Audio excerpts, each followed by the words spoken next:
it's April from April's Home, and today I thought I would share with you my recipe for sweet and sour kielbasa over rice.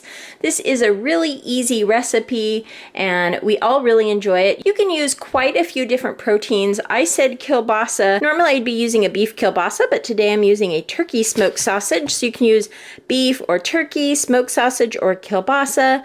You can make this same recipe with meatballs, cooked up meatballs. I've done it with turkey meatballs. I've done it with regular meatballs, frozen meatballs, and you could even do this recipe with chicken. So it's a very versatile sweet and sour recipe that you can whip up for a weeknight dinner anytime. So these are the ingredients that you'll need. You'll need a protein in this. In this case, I'm using a turkey smoked sausage. Here, you can also use a kielbasa or meatballs, like I said. You'll need a can of fire-roasted diced tomatoes. This is a 14.5 ounce can. You could use regular diced tomatoes as well, but I really love the fire-roasted. You'll need some pineapple, a can of pineapple. This is also a 14 ounce can of pineapple chunks. You could use pineapple tidbits or chunks, either one. You'll need some soy sauce. You'll need some pineapple juice. If you don't have pineapple juice, I have done it before where I just use some of the liquid from the pineapple, canned pineapple here, or you could use orange juice. You'll need some ketchup. You'll need frozen bell pepper blend. This is one of my favorite things to use, to have on hand in the freezer. It's a 3 pepper and onion blend, so it's got bell peppers and onions already chopped up and ready to go. I've got 3 bags here. These are little small 12 ounce bags. You can see they're just little tinier size bags. We like a lot of bell pepper. So I'm going to go ahead and use 3 today. You could scale this recipe down and just use 2 bags if you wanted, or if you have a bigger bag. If you're going to use your own peppers and onions, you would need to saute them in advance. These frozen ones do not have to be sauteed in advance, so they're already ready to go. So you'll need 3 bags of those. You'll need some pepper and some garlic powder and onion powder, and you'll need some cornstarch for thickening our sauce, and then you'll need some rice. This dish will be served on a bed of rice. I don't add any additional salt in here because I feel like the soy sauce has enough saltiness that I don't need to add additional salt, but you can season it to your liking if you need a little bit more salt. So the first thing I'm going to do is I'm going to chop this up into coins, and I'm going to saute it in a pan with a little bit of non-stick cooking spray. So I'm going to get this chopped up, and I'll be right back to show you the next step. Okay, so I've chopped up my sausage here, got it all chopped up in little coins, and I've put some pan spray into my skillet here. I'm just going to go ahead and turn this on sort of a medium-high heat and go ahead and cook this until the sausages are a bit browned. I like to go ahead and cook these up a little bit first just so they get a nice color before we add in the rest of the ingredients. So I'm going to go ahead and I'll let these cook up a bit, and I'll come back when they're sizzling and browned and show you the next step.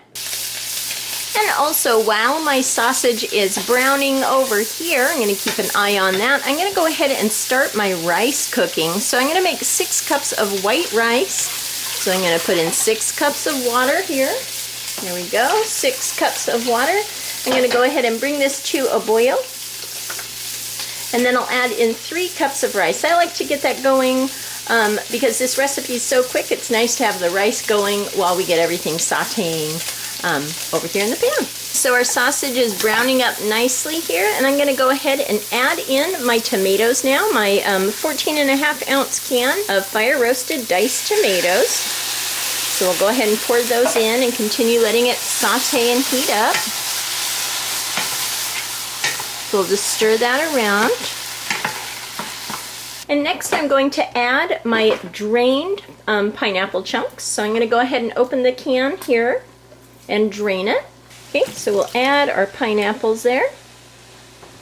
These are pineapples that I found in a case of 6 at Costco. I thought that was a really neat way. We go through a lot of pineapple around here. I really love pineapple. So there we go, we've got that going. Now we'll add in the rest of our ingredients to form the base of our sweet and sour sauce. So I'm going to go ahead and add in this can of pineapple juice. This is a 6 fluid ounce can. Let me go ahead and measure that. So just in case you have a different size can, this is 3/4 of a cup. I'm sure you could get away with just a 1/2 cup of pineapple juice also. But I'm just going to go ahead and add the whole can so we don't waste any. And again, like I said, you could also use orange juice for this. It's just to give it a nice acidic base here, sweet and citrusy. So there's that. Now I'm going to go ahead and add some sweet and sour sauce, and I'm going to start with 2 tablespoons. So here's our first tablespoon. And our second, and I'll taste that at the end and see if we need a little bit more. So I'm going to go ahead and stir that around. And before I add in the ketchup, I'm going to go ahead and season it. Now I do my seasoning just to taste here. So just depending on how much you like garlic, we do like garlic a bit. Go ahead and sprinkle some on there just to taste. Probably like a 1/4 to 1/2 teaspoon. And same with the onion powder here. And the pepper, again, also just to taste, depending on how you like pepper, a little or a little bit more. So there we go. And again, I also taste everything I cook. And at the end, I adjust any seasonings if it needs a little bit more pepper or a little bit more garlic or onion. So there we've got that going. You can see it nice and steaming. I will probably get this up to a nice simmer when we're getting going with everything else. So next I'm going to go ahead and add some ketchup. I'm adding a 1/2 cup of ketchup, just about 1/2 cup here. I have used tomato sauce in the past, so if you don't want to use ketchup, you want to cut down the sweetness a little bit, you could just use tomato sauce. But I love, again, a little bit of the sweetness that the ketchup gives this recipe. So there we go, that's the base of it. And then to thicken this, we will be adding some cornstarch and water towards the end. But before I do that, I'm going to go ahead and add the bell pepper blend to get those steaming and cooked up. We just dump in the frozen bell pepper blend, and as it heats up, it breaks apart really easily. It's a little bit frozen right now. Just kind of stir it in there and make room for the other bags.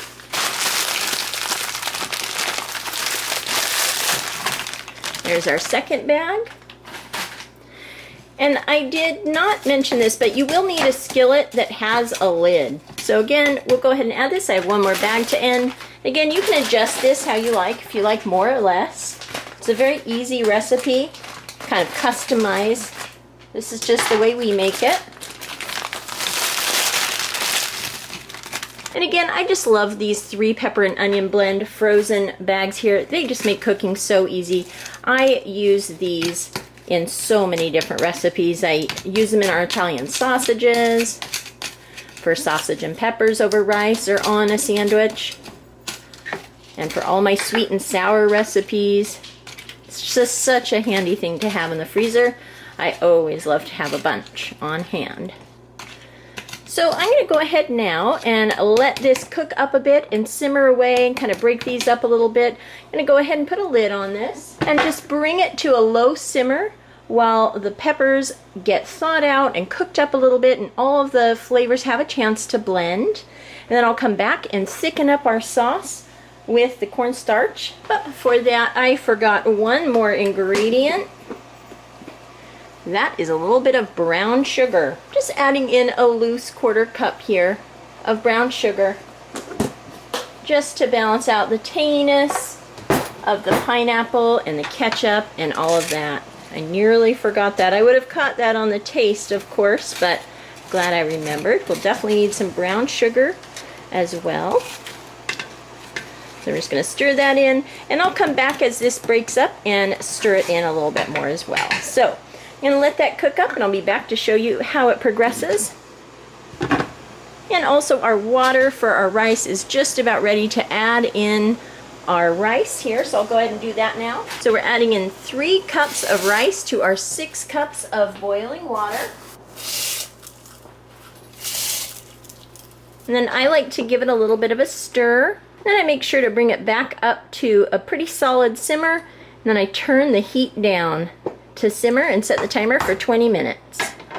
And that is how our rice will cook. You can see it's already coming back to a boil here. So I'm going to go ahead and turn that down to simmer, and I'm going to go ahead and put the lid on. So you can see that the bell peppers have broken up nicely. They're still not cooked yet. I'd like to bring this to a nice simmer and let that simmer up for a bit. I've tasted the sauce, and I do think it needs a little splash more of the soy sauce and a little bit more of all the spices. I'm going to put in a little bit more garlic powder, just a little bit more onion powder, and some more pepper.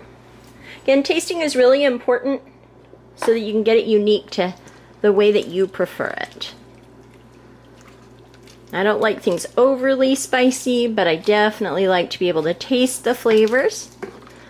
I know other people who like it really peppery and really garlicky. So again, it's personal preference. So I'm going to go ahead and stir those spices in, and I'll give it another taste before I thicken the sauce. The rice has 15 minutes left on it. It's only been about 5 minutes to break that down from frozen in here. So I'm going to turn the heat up just a little bit and bring that to a simmer. Let that simmer, and then I'll come back to show you how we thicken this sauce up and do a final check on the flavor. Okay, so everything is coming together nicely. You can see how nice and bubbly it is here and steaming hot. So now I'm going to go ahead and thicken this with some cornstarch. So I've put about half a cup of water here in a little cup. Now I'm going to take 3 rounded teaspoon scoops here of cornstarch and put it into the water. So here's a scoop, and another rounded scoop, and another rounded scoop. If this doesn't thicken it, then you can always make a little bit more of a cornstarch slurry. So then I just mix it all up here until it looks almost like milk. And a lot of the time the cornstarch will sink to the bottom, so I really like to make sure I get my spoon down in around the bottom and break up any chunks that have sunk to the bottom so that we just have this nice, totally mixed up substance here. This is also how I thicken easy brown gravy. Cornstarch is really good to have on hand.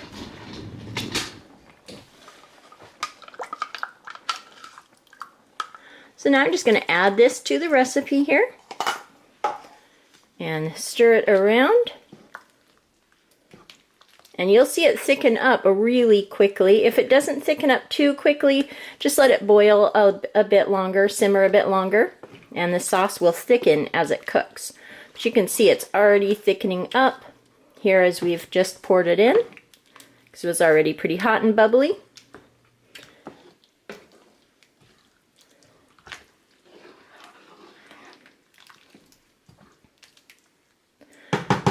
Okay, so there we go. It is all thickened up. It's going to thicken up more as it cooks. I'm going to go ahead and leave the lid off so that I can boil this down just a little bit. I'd like it to thicken and boil down just a bit more. So again, I'm going to go ahead and let that simmer for probably another few minutes. My rice has about 4 minutes left on the timer. So we'll see what this looks like in 4 minutes, if it needs a little bit longer or not. I also like to test some of the onions or the peppers to make sure that they're nice and soft and cooked through.